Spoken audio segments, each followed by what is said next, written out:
Good Wednesday morning. Finally, some stuff moving with the things we have been talking about for months. Some real, legitimate local football news.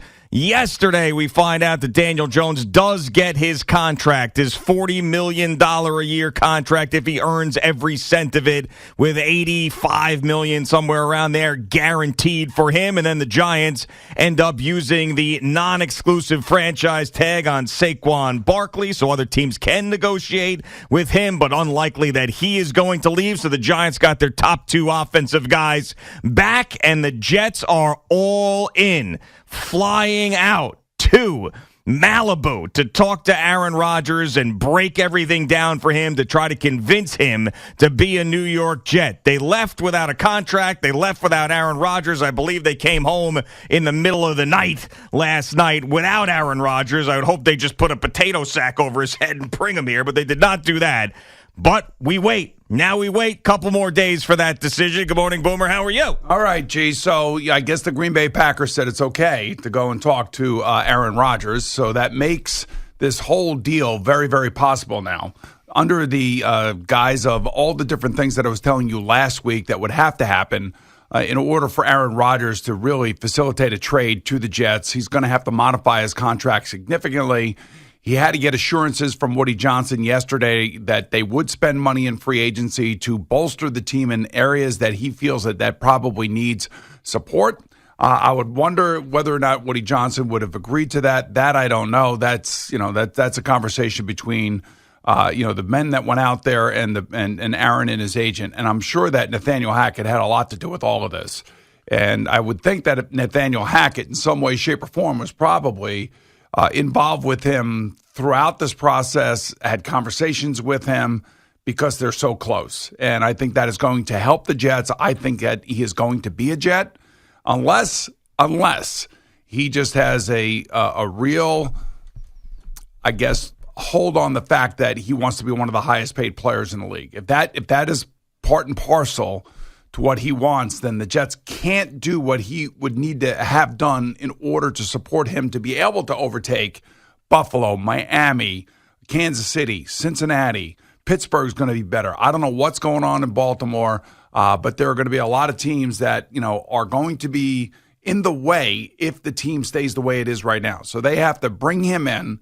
And a lot of people are saying that, they wouldn't have won 7-10 had he been the quarterback last year. No, they wouldn't have. But next year or this coming year is a completely different year. It's a completely different set of circumstances. So hopefully Woody Johnson assured Aaron Rodgers that if Aaron Rodgers lowered his contract number, that he would go out and spend the other amount of money left over and let Joe Douglas do his job. Now, all the stuff that Aaron Rodgers has said on the Pat McAfee show, the crazy stuff, the darkness retreat, all those things, that's what gets focused on. But there was one thing that he said that got unnoticed, I think, and was written up a little bit, but no one was really talking about it, where he admitted that no matter where he plays this year, he's going to have to rework his contract, and he knows that. So that fear that is out there that maybe, as you mentioned, you bring up, does he want to be one of the highest paid guys and feels like he's not going to play unless that number is as gigantic as it needs to be for a guy like him? I actually believe that he will rework his contract in a way that's going to help whatever team he plays for, which right now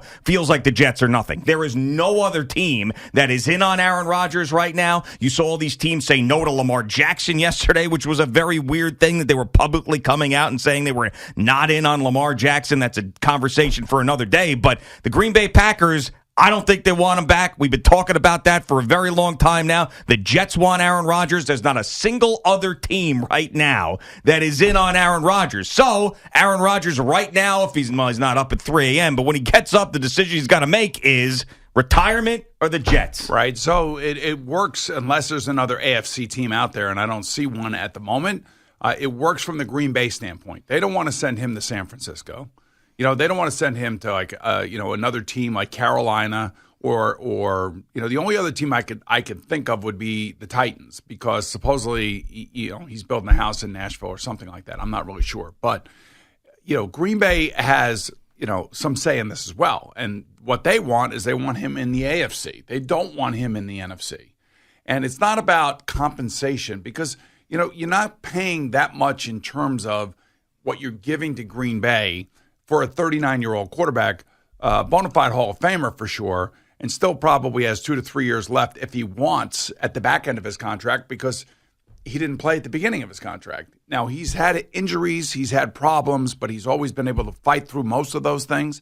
And I think this is why the Jets see this as a perfect fit. It's a perfect fit for them also because I keep saying they'll be able to keep Zach Wilson. Zach Wilson will be the backup quarterback, and he'll be able to watch his idol on the practice field and on the game field, and hopefully that is going to ignite Zach Wilson when it's Zach Wilson's turn 2 or 3 years from now. I guess really the question for Aaron Rodgers, and it's tough to get inside his head, even though he tells us so much about himself all the time, is there enough positivity for him in Florham Park and with the Jets for him to continue his career there? Now, we know they're on the precipice with a very, very good roster and offensive weapons. We know that one of his best buddies and offensive coordinator is there. We know that they'll find a way to pay him, maybe not as much as he was going to get paid in this original contract. So all of those things are taken care of. It's continuing to play, putting on another uniform, going to the East Coast, and dealing with all of that has made me think that this was never going to happen. So, I mean, when he's weighing his options, you know how people do the pros and cons when they're making a decision? Obviously, you know what the pros are. You know, Garrett Wilson, Nathaniel Hackett, the fact that I can keep playing because this seems to be the only team that wants to tolerate me right now. A reasonably good defense, too, yeah, by the way. Right. You know, I mean, like a defense that could have been a little bit better last year at the end of the season, but they would have been better had their offense been better. In other words, they were playing on their heels because their offense wasn't scoring a lot of points. Right. And they were struggling at the quarterback position. So he would stabilize the franchise and allow the franchise, you know, a couple more years, hopefully, with Zach Wilson developing. You know, because remember, Aaron didn't start until his 4th year either. So this is like the perfect storm for the New York Jets if they can work it out. And I think they will. I think that, you know, Gutekunst, the GM from Green Bay, is done there. They're done dealing with him.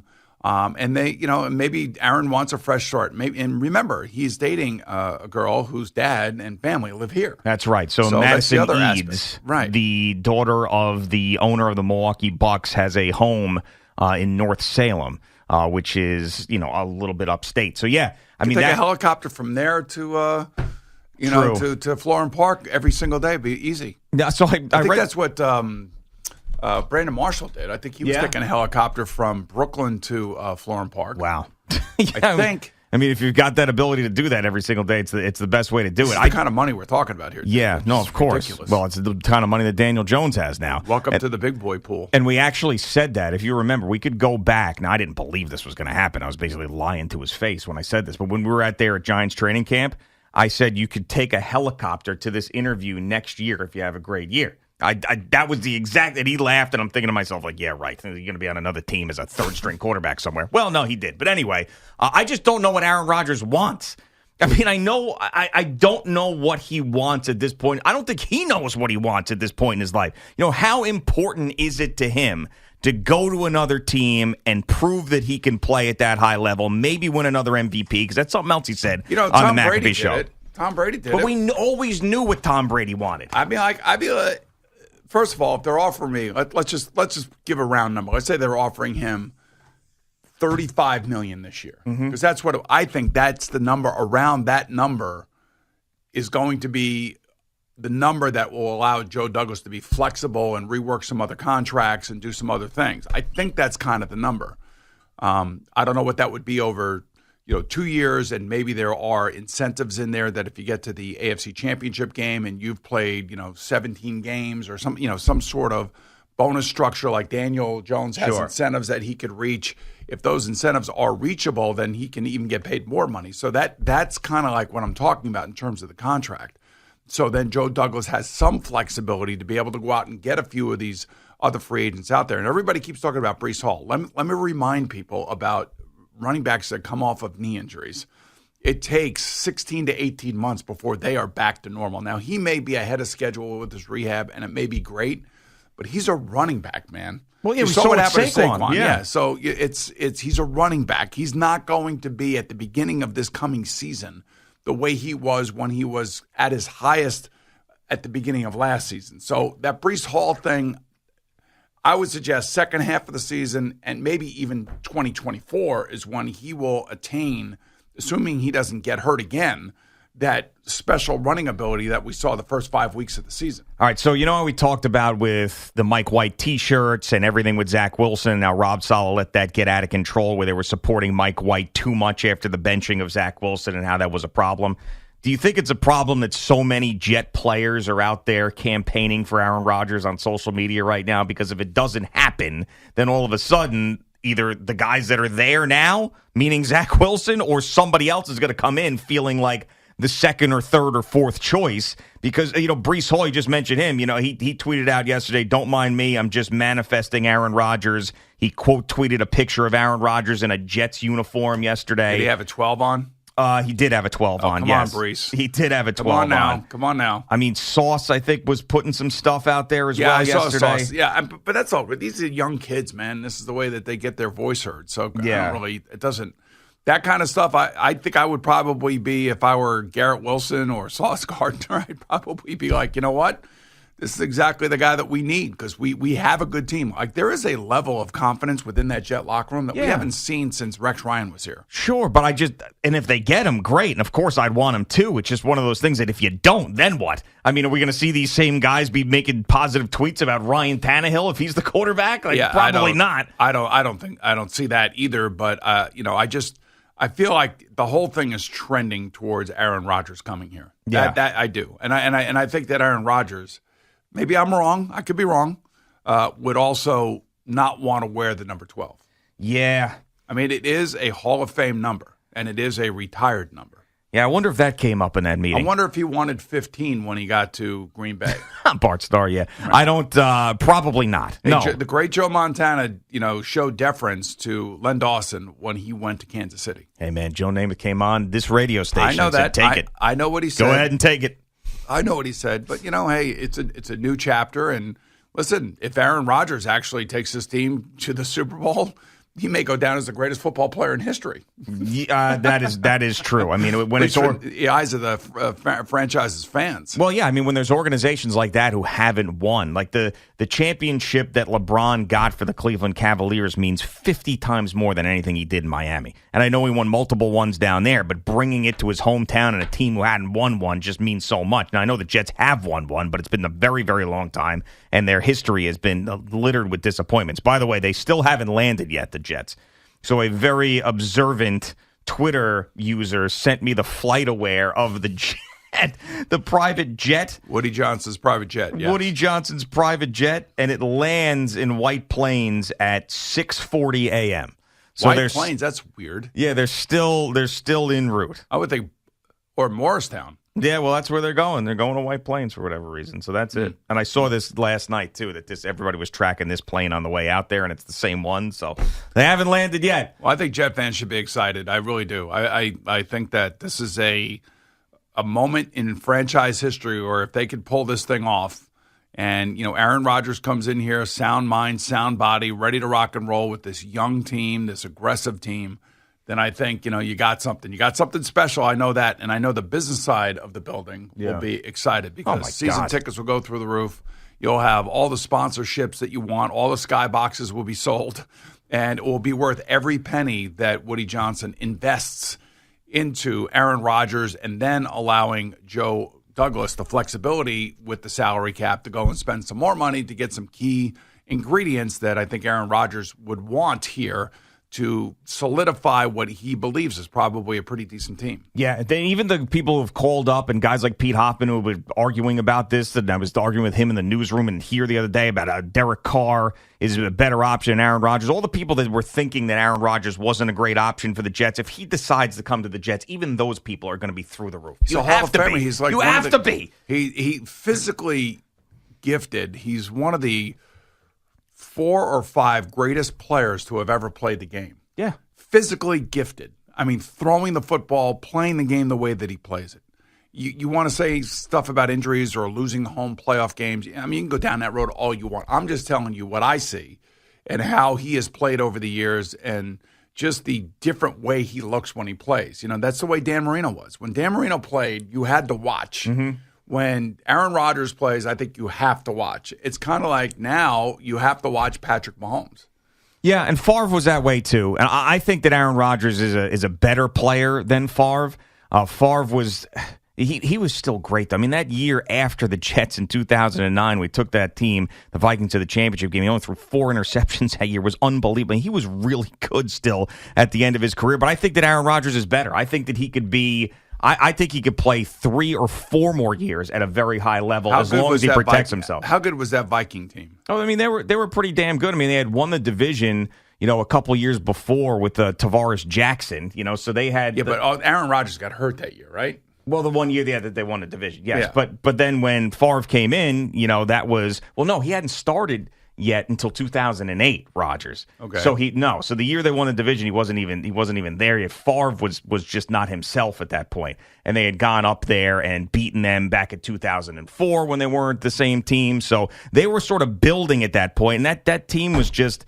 I mean, they were good. I mean, they were. Who were his wide receivers? Sidney Rice. Remember Sidney Rice? So that's the point. Like, there's better players here, right? You feel now for the Jets? 100%. And they're better players for the Jets than what Favre had in 2008 as well. When he got here, yeah. Yeah. So I mean, and that team, like Greg Lewis. Remember Greg Lewis, the wide receiver, was a short guy, played for the San Francisco 49ers. Also played for Kansas City, didn't he? I might have. He bounced around a little bit. And then Sidney Rice was another one. And obviously Adrian Peterson and Percy Harvin were on that team. And those guys were, they were talented, but they were up and down. But I believe, and the defense, I think, is much better for the Jets than it was back then. So, I mean, it's a better player and a better team that he's getting. So the expectations are that you better be in the championship game at the very least if he comes here. The only problem is that there are 5 quarterbacks at the top of the AFC, and we don't even count Deshaun Watson in that 5. Yeah, true. Think about that for a second. Like, Deshaun Watson at one point in time was like one of the best players in the league. Yeah. One of the most exciting, dynamic players in the league. Takes a year off, still gets paid, of course, and he gets this guaranteed contract from the Cleveland Browns, and we don't even really think of him in that vein anymore. Yeah, because that's a quick 2 years. Right. He missed most of the season and came back. It was not impressive in the games that he was back. But so how about 1 year under his belt? Now everything's, he still has this thing coming up, this lawsuit trial coming up, and, I don't know what that's going to do with him and all that other distraction kind of stuff that's going on in his life. But I will say that they're going to be a force as well. Like, nobody's thinking Cleveland's going to be any good. No, they are definitely under the radar, but they're also in a division with Joe Burrow and the Cincinnati Bengals that have been very, very impressive, and potentially Lamar Jackson still, but we don't know. How about that? 6 guys get tagged by their teams. Those 6 players received non-exclusive franchise tags, which means every single one of those players on that list, which includes Saquon Barkley and Lamar Jackson and Evan Ingram, can all negotiate with other teams. 2 other running backs, Tony Pollard and Josh Jacobs, are on that list, and Darren Payne, a defensive tackle from the Washington Commanders, is on that list. They can all go negotiate. Their respective team that they're on right now can match, or they'll receive 2 first-round draft picks. Nobody, and I mean nobody, is going after any of those players. And what does that tell you about Lamar Jackson? Yeah, I know. And that's something that I want to, we're up against a break, a longer conversation about. I've never seen that in my life. If someone can come up with an example to give me, I've never seen someone like Lamar Jackson, who has won an MVP and is still in his 20s, become available. Yesterday, he became available because you can negotiate with him. And yes, they can match in Baltimore. And yes, there'd be compensation if you got him signed to a deal.